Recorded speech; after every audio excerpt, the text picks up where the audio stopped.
యేసు ప్రభువారు ఓకే అపోస్తుల కార్యములో కానీ లేకపోతే కొత్త నిబంధనలో కానీ చాలామంది ఏ ప్రశ్న అడుగుతారంటే ఎవరైనా ప్రార్థన చేస్తుండగా లేదా ఎవరైనా పడిపోయినట్టు ఒక రిఫరెన్స్ ఉందా, పడిపోయినట్టు ఒక రిఫరెన్స్ ఉందా, ఒక్కటి ఉందంటారు. ఒకడే కర్మ చాలా చూపిస్తుంది.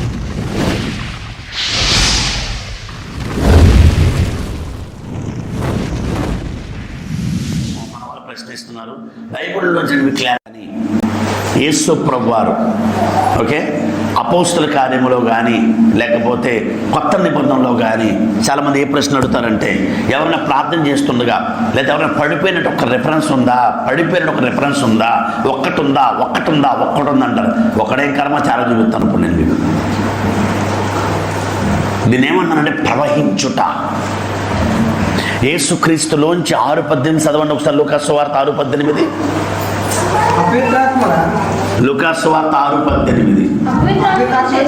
అపవిత్రాత్మల చేత బాధించబడిన వస్తుంది. ప్రభావము ఆయనలోంచి బయలు వెళ్ళి, చదవండి నన్ను అందరూ. ప్రభావము ఆయనలోంచి బయలు వెళ్ళి అందరినీ స్వస్థపరుస్తూ ఉండెను. ప్రభావం లోపల నుంచి వస్తుంది. ఎవరిలోంచి? యేసులోంచి, ప్రభువులోంచి. దీన్ని మనం ప్రభావం అంటున్నాం. మనం దీన్ని అంటే లోపల నుండి జీవజల నదులు అనే పరిశుద్ధాత్ముడు ఎప్పుడైతే మనం నింపబడ్డామో బయటికి ప్రవహిస్తాడు. అలా ప్రవహించినప్పుడు ఏం జరుగుతుందంటే, ఇలా ప్రవహించినప్పుడు జరిగే కార్యములు కొన్ని చూపిస్తాను మీకు. ఇప్పుడు యేసుక్రీస్తుల ప్రవాహం ఉందా? నాకు ఆన్సర్ కావాలి. యేసుక్రీస్తుల ప్రభావం ఉందా? దేవుడా చెప్పండి. బయటికి ప్రవహించేదే కదా. అలా ప్రవహించడం ఇంకో కార్యం కూడా జరిగింది. 18:4 చదవండి. యోహాను సువార్త 18:4.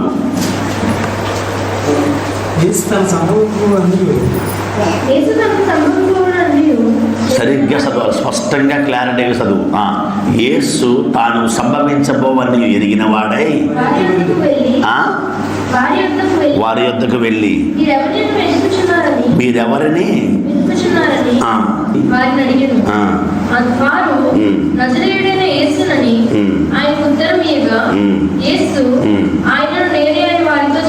బాగా చదవండి. అక్కడ వాక్యం గమనించండి. నేనే అని వారితో, ఎవరితో? సైనికులతో చెప్పాను. ఏమైంది అక్కడ? నేనే అనగానే ఏమైంది అక్కడ? చదువు.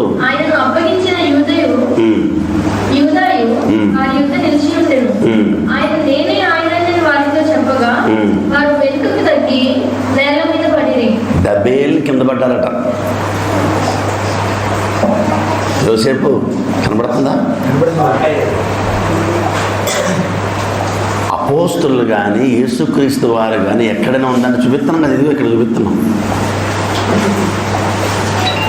అందుకే బైబిల్ సరిగ్గా చదవండి బాబు అంటున్నాం మనం. అందుకే సరిగ్గా కళ్ళు తెరుచుకుని బైబిల్ చదవండి, చదవకుండా మాట్లాడకండి. యేసుక్రీస్తు వారి దగ్గరికి నేను చెప్పేస్తున్నానండి, మధ్యలో మీరు డిస్టర్బ్ అవ్వద్దు. ఓకే, సైనికులు వచ్చారు పట్టుకోవడానికి. వినండి, ఆయన్ని ఏముందని చూపించాను మీకు రెఫరెన్స్. నేను ప్రభావం ఉంది. ఏముంది చెప్పండి? ప్రభావం ఉంది. సైనికులు వచ్చారు. యేసుప్రభు అడిగారు వాళ్ళని, మీరు ఎవరిని ఎదుగుచున్నారు? ఉందా అక్కడ? నేను కనిపించప్పట్లేదు కదా. ఎవరు ఎదుగుచున్నారు? యేసుని. నేనే అన్నాడు. వారు తటారున పడి వెనక్కి తగ్గి తటారున దబేలు పడ్డారు కింద. అంతే. ప్రభావం, ఆయనలో ఉండే ప్రభావం, ఆయనలో ఉండే శక్తి. నా మాటలు అర్థమవుతున్నాయా? ప్రకటన గ్రంథం తీయండి, 1వ అధ్యాయం 16-17 వచనాలు.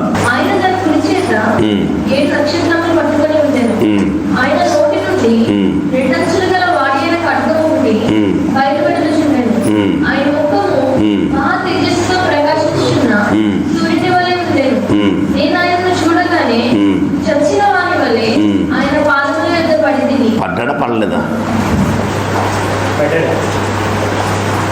ఎందుకు? ఆయన ప్రభావం, ఆ శక్తి ముందు నిలబడలేక అలా దబేళ్ళు పడ్డాడు కిందంతే.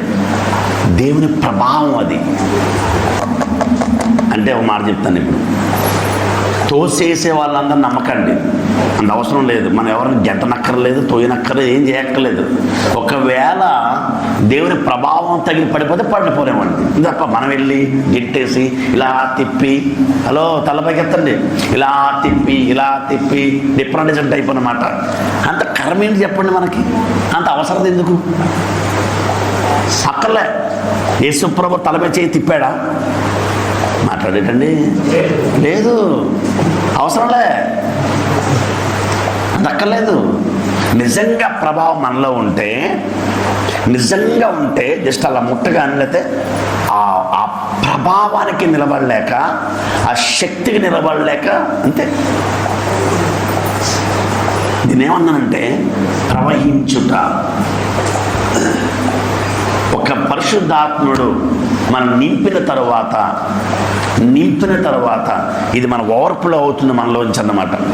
ఈ ఓవర్ఫ్లో అయింది అంటే వినండి, నేను చెప్పే మాట్లాడకపోతే మీకు అర్థం కాదు, నేను చెప్పిన మాట్లాడకండి, ఓకే? సో ఇది బయటికి ఓవర్ఫ్లో అవుతుంది. అందుకే దావీదు అంటాడు కదా, నా గిన్నె నిండి పొర్లుచున్నది. ఉందా? నా గిన్నె నిండి, చెప్పండి, పొర్లుచున్నది. మన గిన్నె నిండి పొర్లుచున్నది అంటే అర్థం, మన ఆత్మ అనే గిన్నె ఆత్మతో నింపబడినప్పుడు అది పొంగి ఇంకా మన ప్రభువుతో గడిపే కొద్ది, వాక్యం చదివే కొద్ది, ప్రభువుతో సహవాసం చేసే కొద్ది కూడా దేవుడు మనల్ని నింపినప్పుడు ఇది లోపల నుంచి ఓవర్ఫ్లో అవుతుంది. ఇది మన పేతురు జీవితంలో చూస్తాం, పౌలు జీవితంలో చూస్తాం. వినండి, పేతురు నీడ పడితే రోగులు బాగా అయ్యారా? చెప్పండి. పేతురు నీడ పడితే, నీడ అలా వెళ్తూ ఉంటా, నీడ పడగానే అంతే. ఎలా అయిందంటే కనుక ప్రభావం. పౌలు గారి నడికట్టు తీసుకుని రోగుల మీద వేయగానే, దయ్యాలు పట్టిన వారు వేయగానే అది వదిలేసిపోయింది. అంటే ఆ ప్రభావము వస్త్రాల మీద కూడా వచ్చింది. అంత పవర్ పనిచేసింది వాళ్ళలో. ఆ నడికట్టు ఈరోజు నేను బాధపడుతున్నాను ఆ విషయాల్లో. నిజంగా నేను దానికి చాలా సాడ్ ఫీల్ అవుతున్నాను, బాధ ఫీల్ అవుతున్నాను నేను. ఏంటా బాధ అంటే, అపోస్తుల కార్యంలో కానీ లేకపోతే ఆదిమ సంఘంలో కానీ వారు అక్కడ విపరీతమైన ఎండ, విపరీతమైన ప్రయాణాలు పౌలు గారు చేసేవాడు. సంత వీధులు నిలబడి గంటల తరబడి వాక్యం చెప్పేవాడు. సంత వీధుల్లో కానీ లేకపోతే ఇళ్లల్లో కానీ సమాజ మందిరంలో కూర్చుని చెమటలు కొట్టేస్తే చెమట చూసుకోవడానికి ఒక నడిగట్టు కట్టుకున్నాడు, మొహం చూసుకోవడానికి అన్నమాట. అది పక్కన బర్నబా ఉండేవాడు. చరిత్రలో ఏముందంటే కనుక అది బాగా కలిసిపోతే దాన్ని పిండి ఆరేయడానికి బర్నబాను శీలా కలిసి అవి తీసుకెళ్తూ ఉంటే ఈలోపు దయ్యం పట్టుకున్నాడు, గిలగలు కొట్టుకున్నాడు. అక్కడ కొట్టుకుంటూ ఉంటే పౌలేమో రావడానికి అవకాశం లేదు. అక్కడ మొత్తం జనాలతో చుట్టుముడేశారు. అక్కడ చరిత్రకారుడు చెప్పాడు మనకి, ఆ క్లాత్ తీసుకెళ్ళి అతని మీద వేయగానే దయ్యం వదిలిసిపోయింది. పౌలు రాలేడు గనక ఇప్పుడు దాన్ని తీసుకెళ్ళి, ఇది అభిషేకించబడిన టవల్, ఇది వేలం పాటలు 1000 రూపాయలని పౌలు గారు అమ్మాడా? ఖర్చీపులు అమ్మే వారికి నేను చాలా బాధపడుతూ చెబుతున్నాను, అది వాక్య ప్రకారం కాదు. కొబ్బరిని అమ్మేవాడు ఒక వ్యాపారి, అది వాక్య ప్రకారం కాదు. వాక్యం అలా చెప్పలేదు మనకి. నేను చాలా బాధపడుతూ మాట చెప్తున్నాను. నేను చాలా బాధ కలుగుతుంది చూస్తూ ఉంటే. ఖర్చీపులు అమ్మేస్తున్నారు. అభిషేకించబడిన ఖర్చీపు బైబిల్లో ఎక్కడుంది? అభిషేకించబడిన ఏంటంటారు దాన్ని, నడికట్టని బైబిల్లో ఉందా? పౌలు గారు దాన్ని అభిషేకించాడు, చేసి ఏసున్నారు అభిషేకం ఈ క్లాత్లోకి వచ్చును కాక ఏం చెప్పాడా? అనుకోకుండా జరిగింది. అది ఆయన అభిషేకం ఆయనలో ఉంటే అది ఓవర్ఫ్లో అవుతూ ఉంటే వస్త్రాలు కూడా తగిలితే ఆ వస్త్రం తీసుకెళ్ళి ఆటోమేటిక్గా వేస్తే అనుకోకుండా జరిగింది. అది కొన్ని సమయంలో జరుగుతుంది కూడా అలా. మనకి రాత్రి చెప్పాను, ఏం జరిగిన దేవుని నామానికి మహిమ కలగాలి, మనకు కాదు. దానియేలు గారు వరాలు కలిగిన వాడు, భక్తుడని బయట పేరు రాకూడదు. యేసు ప్రభు గొప్పవాడని పేరు రావాలి. దేవుని నామానికి మహిమ రావాలి, ప్రభు నామానికి మహిమ రావాలి, ఆయన నామం హెచ్చింపబడాలి. ఇది మన కాన్సెప్ట్ అయి ఉండాలి, మన గురై ఉండాలి. ప్రజలు మన మీదకి ఫోకస్ రాకుండా చూసుకోవాలి. ప్రజలు మనం ఆరాధించకుండా చూసుకోవాలి, పూజించకుండా చూసుకోవాలి, ప్రజలు మనం దండం పెట్టకుండా చూసుకోవాలి. ప్రభు నాకు కాదు అయ్యేలారా మీరు ఎందుకు ఇలా చేస్తారని గింజుకోవాలి మనం. నాకొద్దు నమస్కారాలు, దేవుని చెల్లించండి. ఇది ప్రభావము, ఇది ప్రవహించుట. ఇలా ఎప్పుడైతే దేవుని ఆత్మ మనల్ని ప్రవహించాడో వస్త్రంలో కూడా దేవుని శక్తి ఉంటుంది. అంటే అర్థం ఇప్పుడు మనం ప్రత్యేకంగా 100 ఖర్చులు పెట్టి ఇలా ప్రార్థన చేయమని కాదు అక్కడ. నో, దేవుని నామానికి మహిమ కలుగును గాక. అందరూ ఆమేన్ చెప్పండి, స్వరమెత్తండి ఆమేన్. దేవుని నామానికి మాత్రం మహిమ రావాలి. సో ప్రవాహము అనేది మీకు చూపించాను. యేసులోంచి ప్రభావం బయటకు వచ్చినప్పుడు రోగులు బాగయ్యారు. ప్రభావం బయటకు వచ్చినప్పుడు సైనికులు కింద పడ్డారు. నేనే అన్నాడు అంతే, తవేళ్ళ పడ్డారు కింద. ఎవరు నిలబడగలను ఆయన ముందు? మహాశక్తి సంపన్నుడైన శిష్యుడైన యోహాను యేసు ప్రభుతో 3 సంవత్సరాలు తిరిగినవాడు, ప్రభువుకు సమీపంగా ఉన్నవాడు, ప్రభువుకి దగ్గరగా ఉన్నవాడు. వినండి, దగ్గరగా ఉన్నవాడు. యేసుని చూడగానే, ఆ ప్రభావం చూడగానే, సూర్యుని వంటి తేజస్సు కలిగిన ప్రభావం చూడగానే తట్టాలున తబేళ్ళ పాదలు పడ్డాడు. పడిపోవడం అనే ఈ ప్రక్రియలో కావాలని గెంటడం, కావాలని తోసే వాళ్ళని అవసరం లేదు. ముట్టుకోక్కర్లేదు, తొయ్యక్కర్లేదు, అవసరమే లేదు. కొన్ని సమయాలు చేతి నుంచి ప్రార్థన చేయొచ్చు కాక తొయ్యన అవసరం లేదు, గంటన అవసరం లేదు. మన మీద శక్తివంతులు అని ప్రజలు చూపించుకోవడానికి మనం గంటక్కర్లేదు, అవసరం లేదు. నిజంగా ప్రభావం మనలో ఉంటే, మన ప్రభువుకి దగ్గర అవుతాయి. వినండి, వాక్యానికి దగ్గర అవుతే, దేవుని వాక్యంతో రాత్రి పగలు గడిపితే, దేవునితో రాత్రి పగలు గడిపితే, ఈ ప్రభావం నిండి బయటకు వచ్చినప్పుడు ఆ ప్రవాహానికి ప్రజలు నిలవలేరు. వారిలో ఉండే బలహీనతలు పోతాయి, రోగాలు పోతాయి, దయ్యాలు పోతాయి, వారు విడుదల పొందుతారు. ఇది జరగవలసిన బైబిల్ ప్రకారమైన ప్రక్రియ. ఇది జరిగింది కొత్త నిబంధనలో తప్ప ఇలాంటి కార్యక్రమం ఎవరు చేయలేదు. ఇంకొక బాధ, చేపలు అమ్ముతున్నారు, నీళ్ళు అమ్ముతున్నారు. నిడదవల్లో మా దగ్గర ఒకడు ఉంటాడు, చాలా బాధ కలుగుతుంది. నేను బాధపడుతున్నాను. నేను గోదావరి నీళ్ళు సీసాల్లో పట్టేసి జీవజల నుంచి 100 రూపాయలుగా అమ్మేస్తున్నాడు. అది జీవజలం ఏంటండి? గోదావరి నీళ్ళు మురికి నీళ్ళు. ఇలా అన్నంలో చొక్కేసుకోండి. టీవీలో కూడా యెరూషలేములో తీసుకొచ్చిన మట్టి, యెరూషలేములో చెక్కన్న చిలువ, ఇంకోటి ఏంటి ఒలివ ఆయిల్. చచ్చిపోయిన వాడు మట్టిలోండి మట్టి కలిపితే పల్లకి వెళ్ళిపోతాడట. వాడు చచ్చిపోయి ఆడని ఎక్కడికి వెళ్ళిపోయాడు. మళ్ళీ ఈ మట్టి ఎత్తమని ఆడడం ఏంటి? పునాదుల్లో అయితే ఇల్లు పూర్తయిపోద్దంట.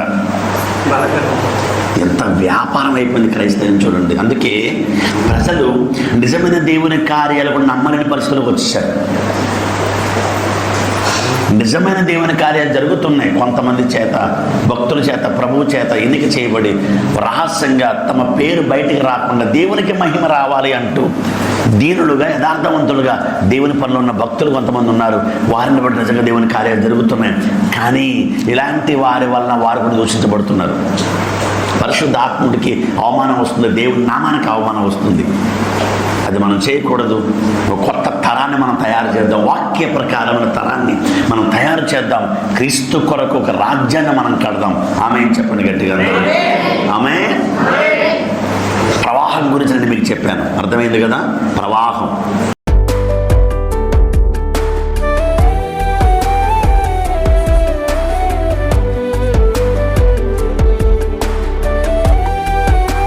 లైక్ చేయండి, షేర్ చేయండి, సబ్స్క్రైబ్ చేయండి.